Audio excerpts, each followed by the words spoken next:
Okay. So we're excited to have Chuck Riffenburg with his business, the Rogue Herbalist, and I love that name.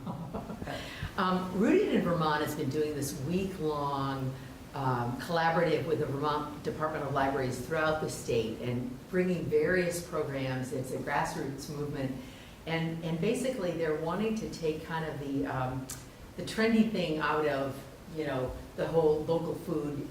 Basically, let's increase consumption of local food and keeping the money in our own communities and so forth. And I think we're all a part of that. And so this has been sort of the underpinning of this week of Rooted in Vermont. And then again, there's been various and sundry programs. We had Kathy Dodge, who is with Healing Leaves, and she spoke of rooted in your backyard. Just the various roots you can find in your backyard and on the fringes of your backyard. And now Chuck tonight is going to be talking about CBD and how it is a boon to Vermont's craft herbalism, industry. And Chuck has the Rogue Herbalist, which is his own creation of his tinctures and teas, and I know you could probably explain it better than I, but Sure. I know Chuck through the sunflower foods, and he's just a wonderful resource. Just you go in with a cough or an itchy throat or whatever, he gives you something and you go, whoa, I'm healed. I mean, I know it's not that simple, but that's how it works for me.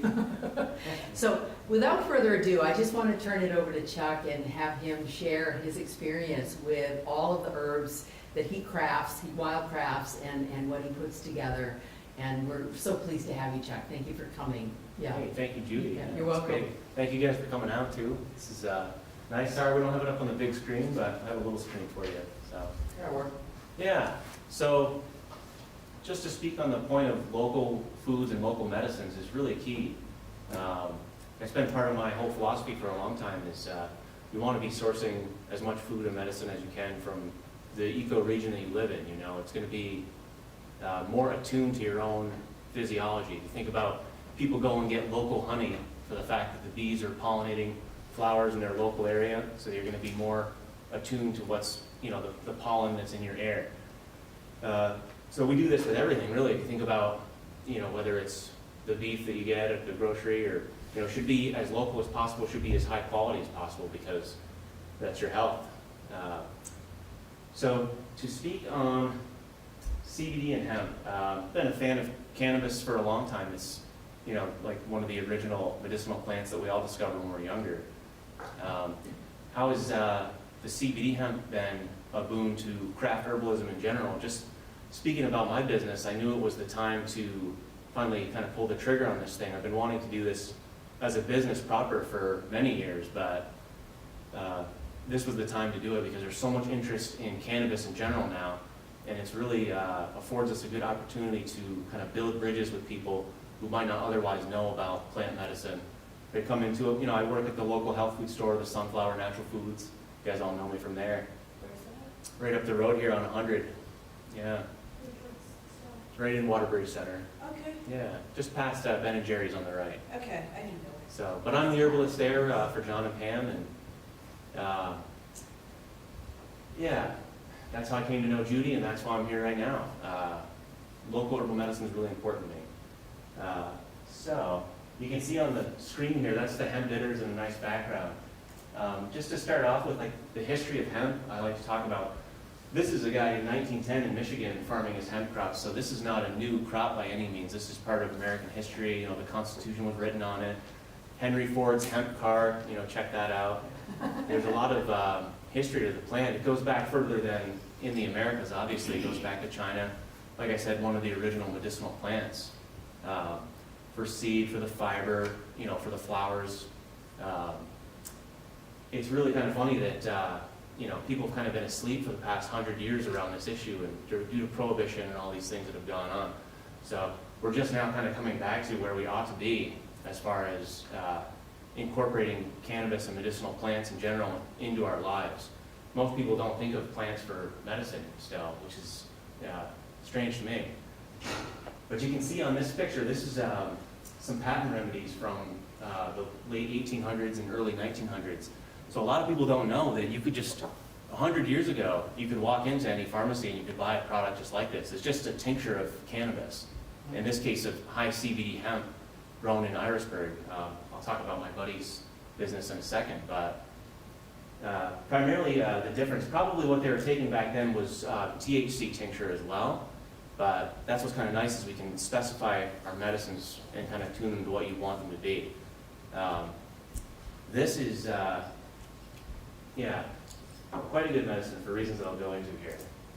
I should also say as a caveat, like anything I say is not medical advice. I always like to just put that out there, just for any FDA type of thing going on. So some of the different farms that we buy from though, because we don't just make this pure hemp tincture, we make all different formulas using local medicinal plants from Foster Farm, and some things as well that are sourced from out of country, but we have a rule that every ingredient we source is of the utmost quality, so everything is either organic, wildcrafted by us, or locally sourced, which is also organic. All the Foster Farm herbs there that you're drinking now are organic and really high quality. So. It's delicious. And it's quite good, yeah. So this is, just while we're talking about that, it's anise hyssop, chamomile, lemon balm, oat straw, and tulsi, or holy basil. Really nice combo. Yeah, lovely adaptogen. So, Creek Valley is my friend Kyle in Irisburg, Vermont. You guys may have seen the kombucha back there. We'll show some pictures of it as well. It's the best kombucha with CBD in it. Each big bottle is 50 milligrams, really good dose. You can break it up into 1, 2, or 3 servings and, or just take a little shot of it at a time. Scribner Maple provides us both maple syrup and reverse osmosis maple tree water, which is the water that we use in all of our tinctures. So the alcohol we use is organic cane alcohol, really high quality. It's the industry standard. We'll mention that again in the future here. And the water is literally from the trees. So I'll kind of talk about that as well. And then too, just as far as local goes, we're working with all the different local businesses. So Web Sticker and Stowe did this new label design for me, printed them off. But we try to go local when at all possible. And then of course, all the retailers and stores that carry our products. We're in about 20 stores now across New England. So we're very small compared to a lot of the bigger CBD companies. But that's, can be a blessing and a curse, I guess. Depends on how you think about it. So everything's very small batch, but everything's also of the utmost quality. So continue on with that. There's Kyle's kombucha. I definitely encourage you to at least have a taste of it. It's ginger CBD kombucha. It's the same hemp in his kombucha that's in our tincture here, and our formulas as well. I went to his land. It's going to show you some pictures here of the land. So they're actually currently in the midst of renovating this barn. So that's another thing that's important about the whole boom to the economy around hemp is a lot of these Vermont farms are coming back to life, as I'm sure you guys have read about. A lot of these dairy farms that are going under, or growing hemp and able to make a living again. We want to see that with more than just cannabis too. We want to see them growing all kinds of medicinal plants. You can check out his Instagram for more pictures of the barn renovation. That's the only one I have. I did a little trip up there a few weeks ago to take some pictures. Just to speak to the quality of his farm, there's organic, like USDA certified organic, and then there's like proper organic. Like a lot of people understand that the meaning of organic has been diluted over the years. Regulations allow you to have so many, parts per million of this and that. And so what he's doing is proper organic. There's no pesticides of any kind. There's the only fertilizer that goes in there is all like truly organic. It's pig and sheep manure and compost as well. So one of the key goals that he has for his business is, enriching the life of the soil. That's so important to grow healthy plants. And you think about the mess we're in with monocrop agriculture right now is, exactly what we want to avoid with cannabis going forward is just this repetitive cycle of putting in, the same 3 chemicals every year and depleting the soil of all its other micronutrients and, proper organisms too. Like people don't know about microbiome. This is why people take probiotics and, things for your gut health. It's the same thing across the landscape as well. They have this saying, as above, so below. It's just throughout the whole landscape. So he's really keen on keeping his land as healthy as possible. Is it GAP certified? Like GAP? I don't know what kind of certifications he has, I just know that it's extremely good quality. Yeah, so it's very difficult to maintain that kind of. Yeah, and there's biodynamic certification, and there's all kinds of cool certifications out there. And I'm really a fan of these different voluntary programs where people can go and, you know, you bring your stuff up to the level of these different accrediting bodies. So, but yeah, there's no pesticide of any kind, no artificial fertilizers, anything synthetic, no black plastic. You see a lot of farms, and I'm not bashing the people with black plastic, but he's proud of the fact he doesn't use any black plastic. It's all, everything he does is by hand. It's similar to my operation. His is, it's a small farm, even though they have quite a bit of plants out there. You can see him there watering some plants in the greenhouse, and then bigger crops in the field there. That's just a, you know, snapshot of the field. He's got quite a few fields over there. I think they have maybe 10 acres. That might be wrong too, I'm not sure. But we walked quite a ways, I'll say that. Speaking about the health of the ecosystems, lovely picture with these ladybugs. So talking about like the microbiome of the landscape, there's ladybugs, there's grasshoppers and crickets and all sorts of different plant and animal life that is out there with these plants. It's not just monocrop cannabis, like one after the other after the other. There's all kinds, you know, red clover and all these different plants growing amongst them. So it's really a diverse ecosystem at work. And you want that because it's healthier for the plants, it's healthier for us. And two, the plants adapt to their environment. One of the things Kyle does on his farm is he has a section that's very low-lying and a lot of water gets in there. It's cold and damp in this one part of the farm. So he'll deliberately plant like their test crops in there so that they have to deal with the most sort of adversity. And the ones that survive and thrive, they go in and they gather seed from them and perpetuate those good genetics. So he's breeding with a purpose as well, as opposed to just breeding for volume, which is kind of the trap we got in with agriculture in the last century. You know, they're just breeding for maximum yield, but you lose a lot of micronutrients, you lose a lot of beneficial chemistry while you're doing that. So I was stoked to see all the ladybugs that day. There was tons of them. Just the animals on his farm there. He's got a ton of these, I forget the name of them, they're an heirloom pig from England, and then all kinds of sheep as well. All kinds of plants on his farm there, nice sunflowers and cherries. There's a lot of fruit out on that property, so it's truly a living ecosystem and not just like a monocrop farm. You see some of these hemp farms, depends on where you're at, but you want to know where your hemp is coming from. You want to know where all of it's coming from, ideally, but just speaking about hemp, you know, is your hemp coming from a farm like this where there's all kinds of life, or is it coming from a farm that's, you know, smack dab between two GMO cornfields and, you know, propane tanks and stuff going on? Like I saw that today, as a matter of fact. So you want quality is the main thing. Speak about Foster Farm as well, which is what we're drinking right now. I got to go there a couple of years ago and help do some farm work and, you know, shuck some garlic and whatnot. It was a good time. But these guys are definitely doing it the right way and growing all the time. So definitely check their products out as well. I think we're going to start carrying them at the Sunflower, so you can check it out there, but they're all over the place as well. These are just some of the plants listed on there that we have in our formulas. Like I said, we're drinking chamomile, anisissa, milky oats, and the tulsi, and lemon balm too. I thought the first one said ayahuasca. I'm like, what? No ayahuasca in here, but ashwagandha, you know, is a lovely adaptogen in the hemp adapt. Just nice pictures which people will be able to see on the presentation when they look at it online as well. So this is angelica and chamomile growing. That's two of the main herbs in our hemp bitters that we make. So really, as many ingredients as we can get that are locally sourced, we try to get them all from these guys. St. John's wort and lemon balm growing there in the hemp nervine that we make. It's a lovely product. Delicious aromatics, and everybody knows St. John's wort. Just really awesome farm to check out. And two wildcrafted medicines, as Judy said. I've done some talks here at the library before about wildcrafted medicine, mushrooms, and different plants. There's nice photos here of the reishi harvest last year. Reishi mushroom being one of the key herbs in our hemp adapt formula. So I keep saying adapt.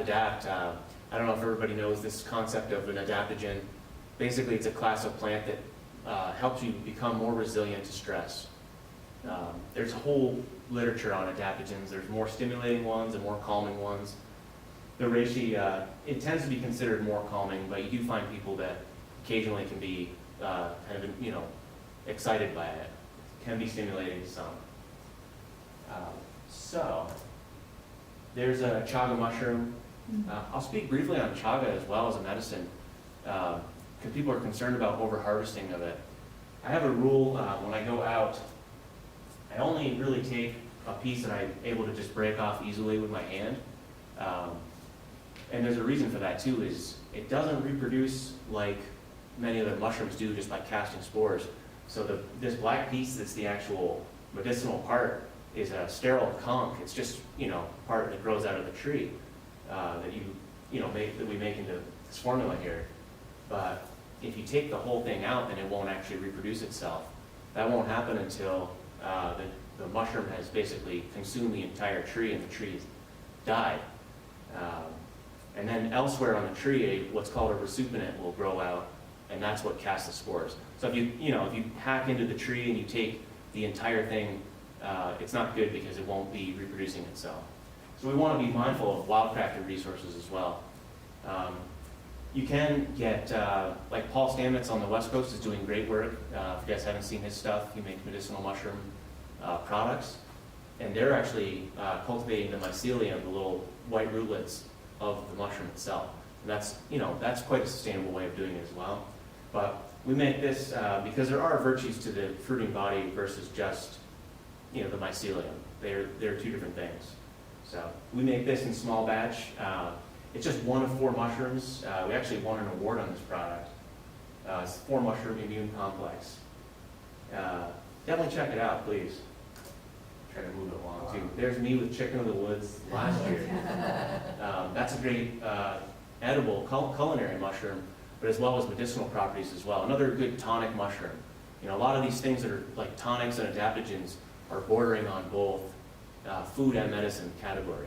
And you can consume them regularly, daily, without any kind of problem. What's the definition of a tonic? Just think about like the way your muscles will have tone to them, if that makes sense. And that's kind of the old school definition. It's like it's back from the 1800s. This word came about. But like I would say, it tonifies you, makes you stronger. Makes certain organs can be toned by different plants. You think of milk thistle as a popular liver tonic. People take it for the health of their liver, and so forth. It's kind of a broad term, but I like it. Tonics are safe, and you should have them every day. So, just speaking on the mushrooms again, you try to dry them in the sun whenever possible. I say whenever possible because it's not always possible. You might be out on a rainy day, which is typically when you do find mushrooms. So it's not always possible to sun dry them, but the reason you do that is because just like when we're out in the sun and we make vitamin D, so do the mushrooms. Kind of makes them better. Making the product. So just to speak about making the tincture itself, it's really simple. Like anybody can do this.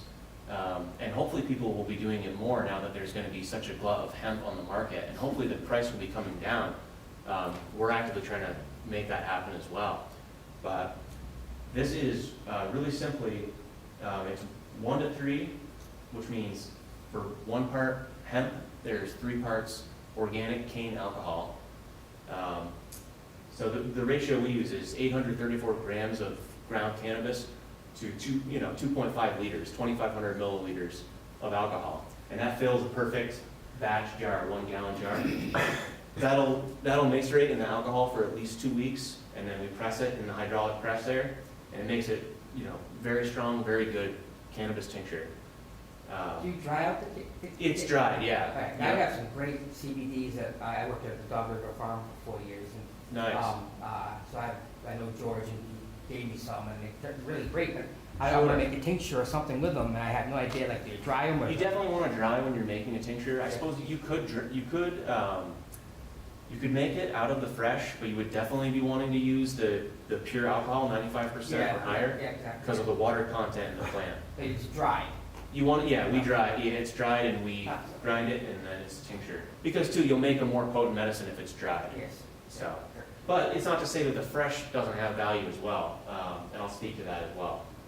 So, The formulas though, there's no water in this, it's just alcohol and cannabis, just 2 ingredients, really simple.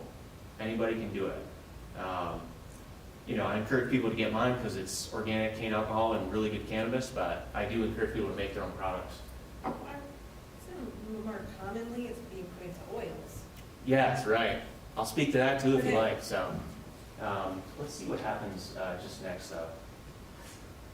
So why do we do a true tincture is basically the same question, because most everybody is doing oil. You see oil in everything. And one of the main reasons I wanted to do a proper tincture for sale is because people come in looking for tincture for sale, and they say, do you have any CBD tincture? And all these companies are selling their oil as tincture. So I said, well, it's, you always go through the talk like, well, it's not actually tincture, but it's oil. So this is a true tincture. There's different ways that these oils are being made.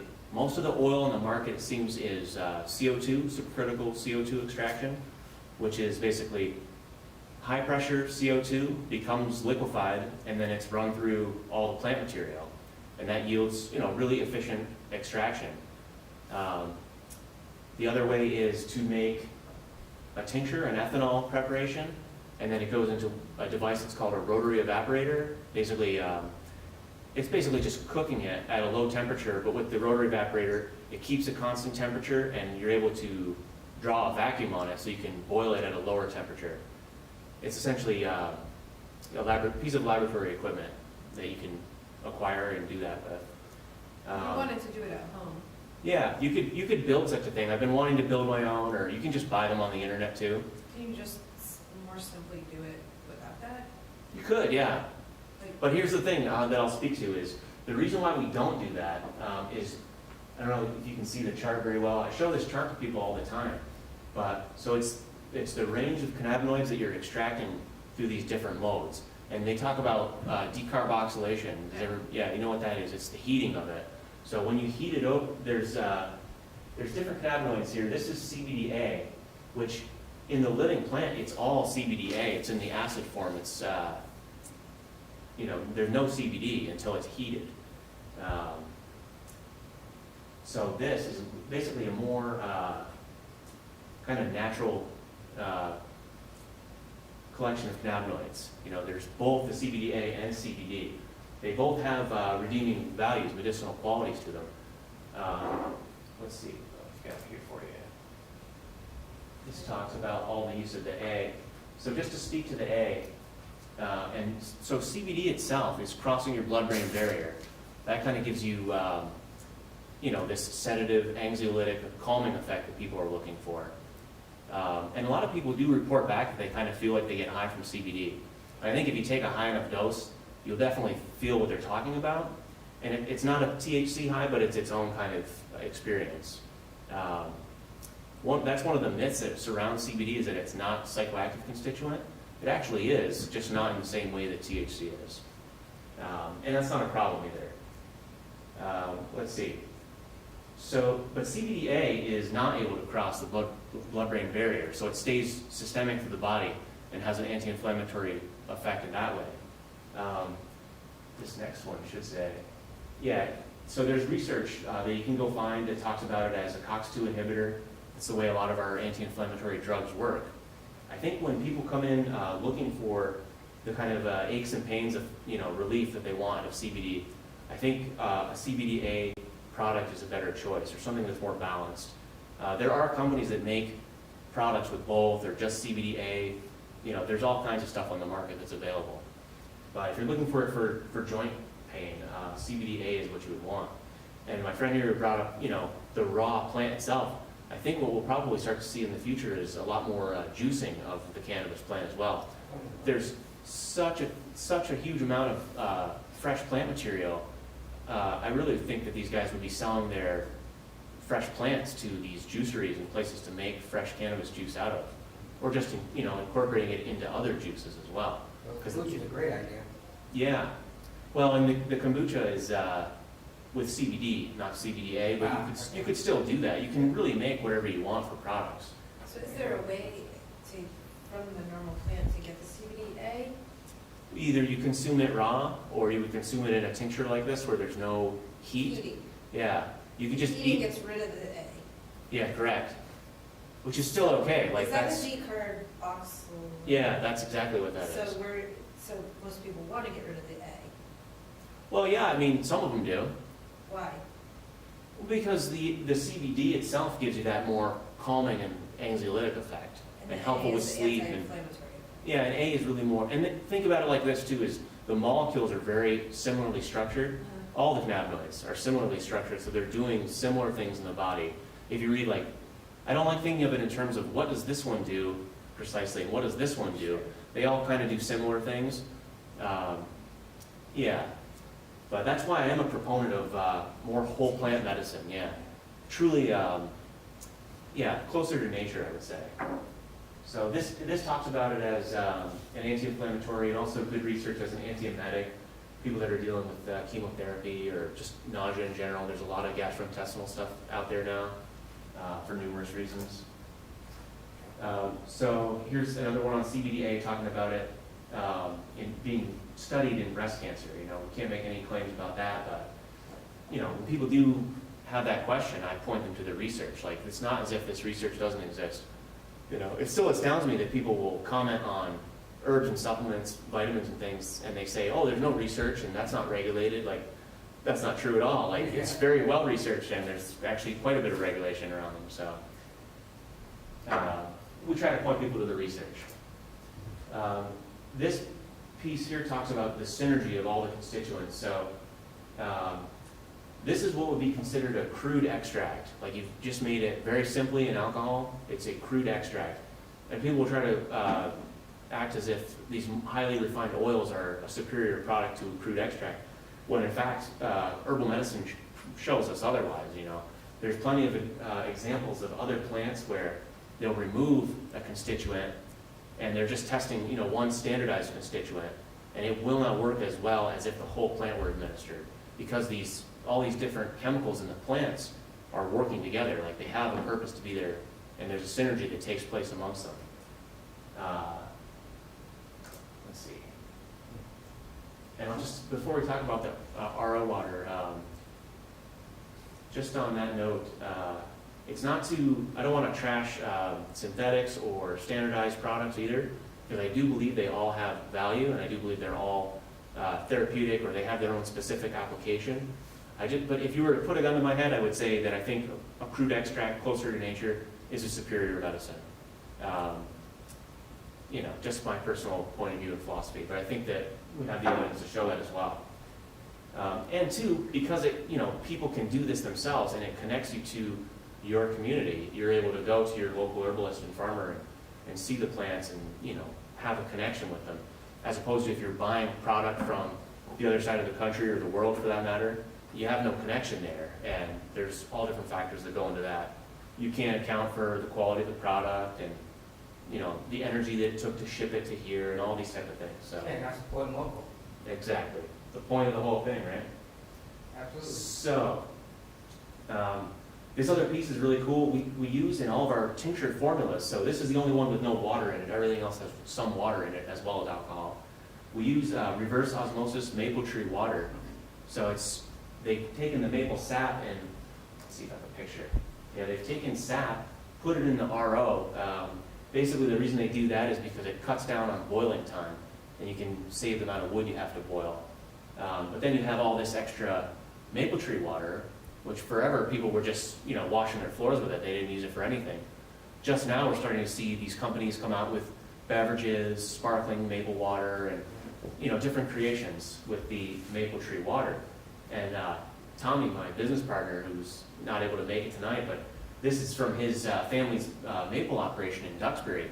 So he came up with the idea. He's like, we should use the maple tree water for the decoction process, which is, like you saw the mushrooms earlier, you do what's called a decoction, basically where you cook them in the water, and that's breaking down all the chitin, the cells that basically hold in the medicine. You want to break that down by cooking it in the water. And there are water-soluble sugar molecules that get released into the water. So we do that, and then that gets combined with the other herbs and the cannabis all into one product. But if you think about this idea of local, like this is literally the rain fell into the earth, and then these trees took it up, turns it into the sap and comes out, and we take the water again, it's sort of an alchemical thing if you know anything about that. It's like taking the pieces of nature apart and then putting it back together in this new form. The water from the tree, and these mushrooms grow in the forest and on the trees, and hopefully next to the forest is a nice cannabis farm, another medicinal plant farm. So it's bringing it all back to one medicine. And two, just thinking about the future. I just saw in the news the other day there's going to be a lavender farm in the Northeast Kingdom. That's awesome. I went to one in Quebec last year and it was outstanding. So there's local saffron being grown now. I don't know if you guys know that, but there's a saffron farm in Stowe, I believe. We want as much of this as possible, and we want to encourage people to buy these products, even if they are expensive at first. The quality is higher and it keeps the money local, keeps your money right in the local economy. Does it say maple vodka? Yeah, and then, okay, so check this out. Eyes are good. I saw at the farmer's market, there's the Caledonia Spirits, I think, is making this maple vodka. And I bought a bottle of it for my buddy's wedding as a gift. And I sampled it while I was there, and it's outstanding. So one of my, actually, hopefully not too long-term goals, hopefully in the next few years we're going to do this, I want to start making my own alcohol from maple syrup, and then you tincture your herbs in the actual maple alcohol.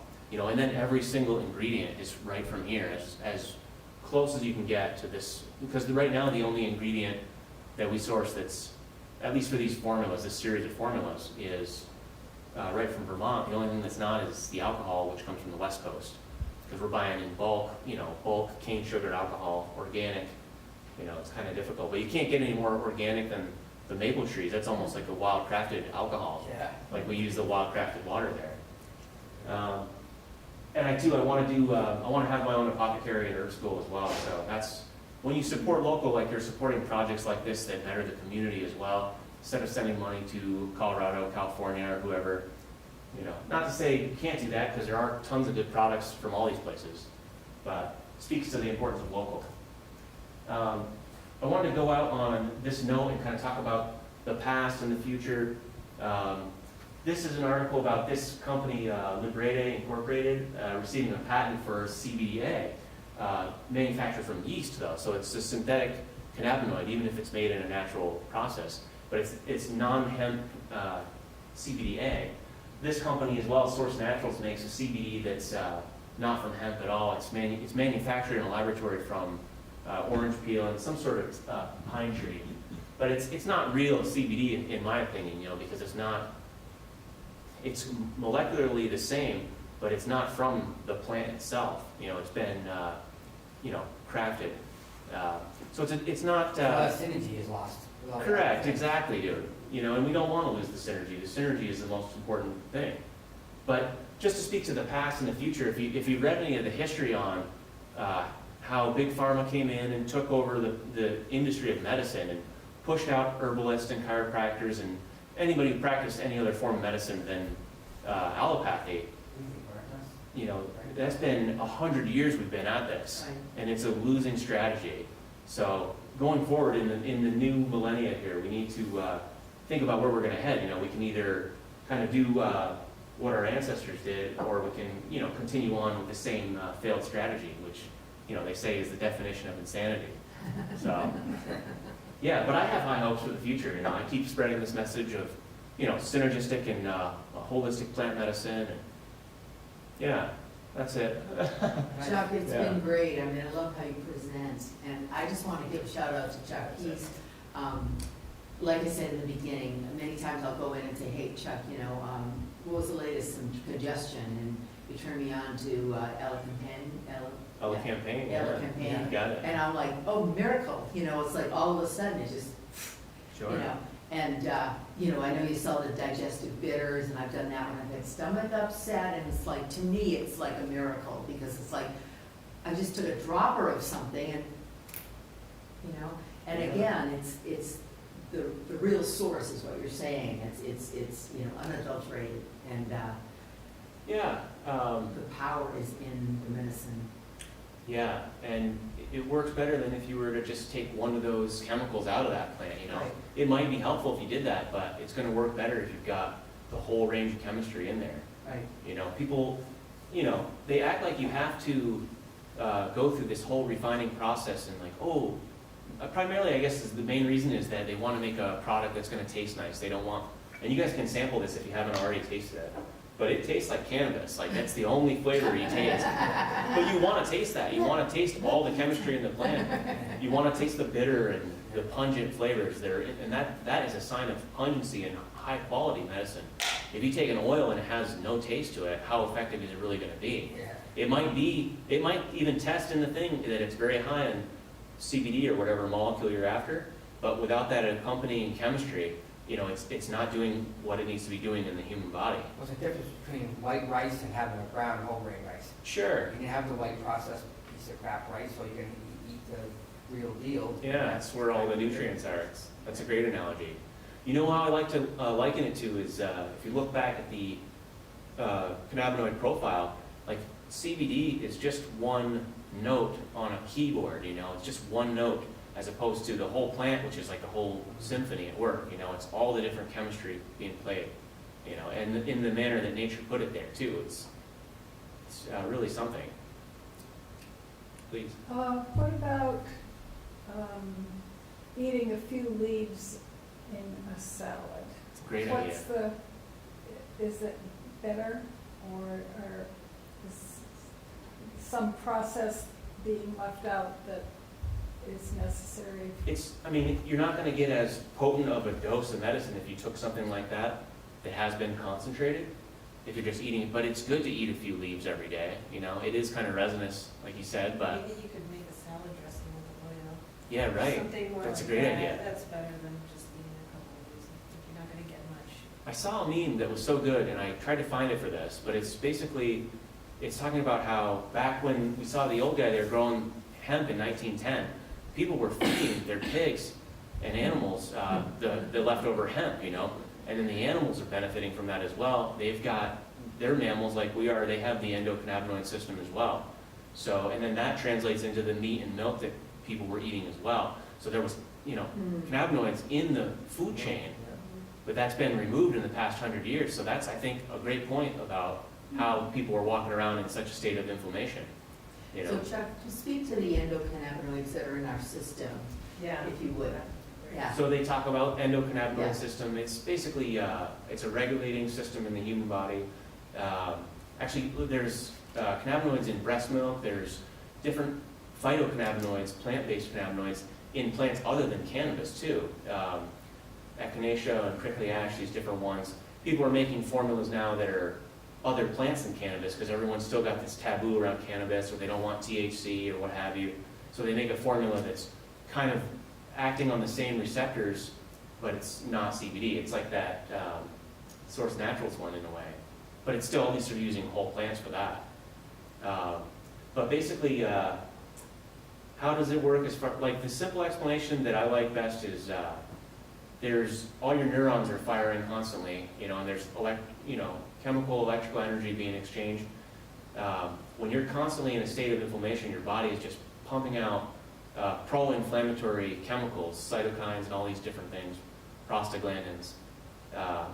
What the cannabis is doing, how it's having its anti-inflammatory effect is it's regulating this system of communication, and it's basically sending feedback messages saying, we've received the message, you can stop making so much pro-inflammatory chemistry, like we got it, we're good. That's a simple explanation that was That's a told to great me that I answer. like it, you know. That's great. Yeah, thank you. But, you know, it goes deeper than that, obviously. And that's too, talking about this synergistic chemistry, that's too why we make herbal formulas. We made 4 different ones there that have hemp and other herbs in them, because people come in looking for CBD for a lot of different reasons, and they don't know why, they just know that it works because everyone is talking about it. So we made, you know, the pure so people can understand what it is on its own, but we also made the formulas that are a little more honed in on specific reasons somebody would want a CBD product for, whether it be stress or, you know, nerve pain or sleep or digestive issues. The whole range is there. So, yeah, it's a treat. Must be good for gout. What is good for gout? Is it good for gout? It probably helps with the pain of gout, definitely. Was that? Nothing's good for Gavin. Well, Well, I changing the diet. get Cherry juice. cherry juice. I cherries. get random attacks Yeah. very rarely, but they Dude, say and actually, anti-inflammatory. it totally is, and that's like our favorite thing to tell people to put this in is the tart cherry concentrate. Because It's really good. it is good, yeah, it tastes great and it's very anti-inflammatory. Tart cherry is helpful with sleep as well. It's got naturally occurring melatonin in it. And it's super simple, you know, and it's delicious. Yeah. What do you guys think of the treats over there? Yeah. Hey, what? I ate one, yeah. Brownie was delicious. Feel free to, we'll take some pics of the stuff and, yeah. Yeah, any more questions or yeah? Yeah, I think I told you I was working with a CBD company, and one of the things that I was learning about their products was about feminized seeds. Right. Want to take a picture before we open them? No, it's fine. Can you- Crack into Is it. this what you're talking about, taking a picture? It's fine. Oh, Crack you into should. it. Yeah, go ahead. Go on. Yeah? Can you talk about the differences between how people cultivate hemp plants for Yeah. optimum production, you know? either- Yeah, and how do they make feminized seeds? I'm not actually really keen on the breeding of cannabis. That's a better question for my buddy Kyle. But, yeah, This because company they, didn't believe in feminized seeds. They I just agree with that stance call too. them- Just, yeah. You shouldn't be putting in hormones in there or anything to influence it one way or the other But it's a factor, I think, in perhaps in. in production, because You know, and that people could consider. Yes. When they're looking at plants, at products, but I'm not sure you can always find out. no, right, that's a really great point. That's one thing nobody's really talking about either. So, I know that, like I said, one of the things that Kyle does there at his farm is they just basically breed for strength and quality. Like they put those test crops in like the mud, not the mud, but the wet part of the farm. And then, you know, that which thrives in the, you know, the harsh Vermont climate is the one that they use. And then do they pull out the male plants, or, because they're. Yeah, because they don't want to, you know, fertilize their females either, because you want, and that's another That myth must be too. standard then in all production. I think I'm so. curious about how it all works. Yeah, but a lot of people are confused and they think like male-female plants, they think that, oh, CBD comes from the male plant and THC comes from the female plant. Like none of that is true at all. Yeah. It's the strains of the plant that you're dealing with, so. Right, just, can you, cannabis sativa versus, no, cannabis, CBD is Well, something else. It's all cannabis, you know? Right, but they're, And there's different, so, yeah, this is a good point for people to talk about is, so some, like these bigger companies will sell CBD oil from European grown hemp, like it's supposed to be a good thing. But actually, I don't believe it's good for a number of reasons. One of the main ones is they're growing the industrial hemp for fibers and whatnot, and they're putting it into these, you know, huge machines. So people don't know, cannabis is a chelator, like it pulls minerals and metals out of the soil. So if there's contamination in the soil, it's also pulling that in there. So that's why people are concerned about, you know, yeah, and the testing of plant material. And the remedy for that is to buy small and buy local and know your farmer, know your herbalist. Because if you're buying this stuff from the other side of the world, you never know what you're gonna get.